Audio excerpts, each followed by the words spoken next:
जी, तो स्टूडेंट्स एक अभी जो वीडियो लेक्चर उसमें मैंने आपको सेकंड हदीस के बारे में बताया। अब हदीस नंबर 3 देखिए, खैरुकुम मन तअल्लमल कुरआन व अल्लमहु। तर्जुमा है, तुम में से बेहतर वो है जिसने कुरान सीखा और उसे दूसरों को सिखाया। यानी कि दूसरी हदीस में तो सिर्फ इल्म के बारे में था ना, कि इल्म हासिल करना, हर तरह का इल्म हासिल करना है, लेकिन यहाँ पर सिर्फ और सिर्फ कुरान सीखने और इसे दूसरों को सिखाने के बारे में इस हदीस में बयान हुआ है।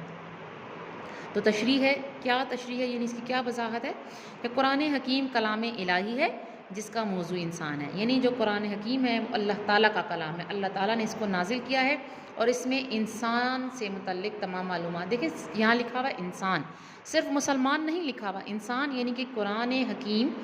तमाम इस दुनिया में जितने इंसान मौजूद है, चाहे वो मुसलमान है, यहूदी है, ईसाई है, काफिर है, मुशरिक है, जो कोई भी है, वो सब के लिए ये है,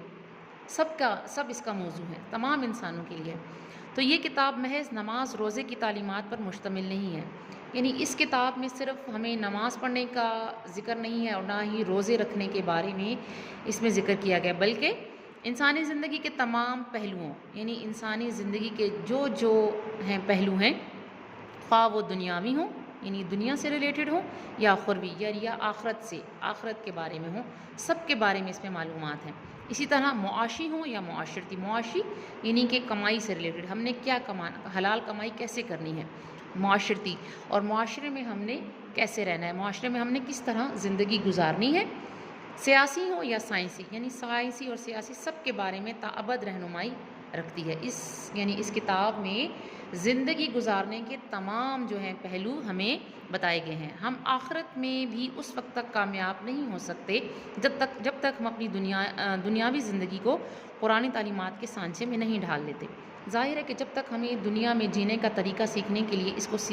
खोलेंगे नहीं, कुरान पाक को खोलेंगे नहीं, इसकी तालीमात को देखेंगे नहीं, तो हमें कैसे पता चलेगा कि अल्लाह पाक हमने ज़िंदगी कैसे गुजारनी है और अल्लाह ताला ने हमें इंसान को इस दुनिया में क्यों भेजा है।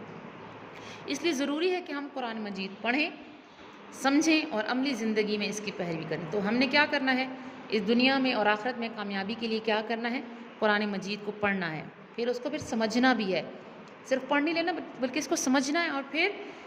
उसकी जो तालीमात हम हासिल कर लेंगे उसको हमने अपनी ज़िंदगी में अप्लाई करना है, अपनी ज़िंदगी में उन तमाम बातों को अमल करना है, उन पर अमल करना है।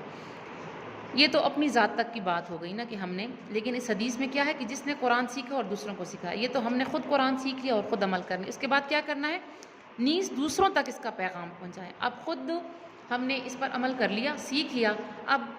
इसको दूसरों को भी सिखाना है और क्या कहना है, और उस पर अमल करने की तरगीब देनी है, और फिर जब ये पैगाम दूसरों तक पहुँचाना है तो उनको ये भी कहना है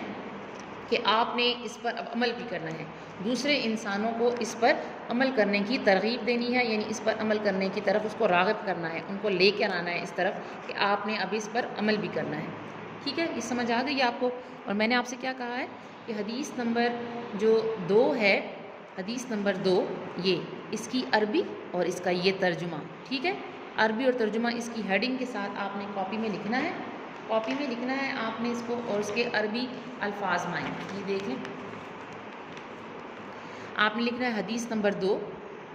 आपने इसकी अरबी लिखनी है, साथ इसके नीचे आपने तर्जुमा लिखना है, और फिर अरबी अल्फाज हैं, ये देख लें, ये इसके अरबी अल्फाज हैं, और फिर साथ में ये उर्दू मायनी है हदीस नंबर 2। इसी तरह हदीस नंबर 3 के भी मैं आपको अभी शेयर कर दूँगी, तो आपने ये अपनी कॉपीज़ में हदीस नंबर 2, इसका अरबी तर्जुमा और इसके अल्फाज मायनी अपनी कॉपी में, सिर्फ इतना काम आपने करना है। ठीक है,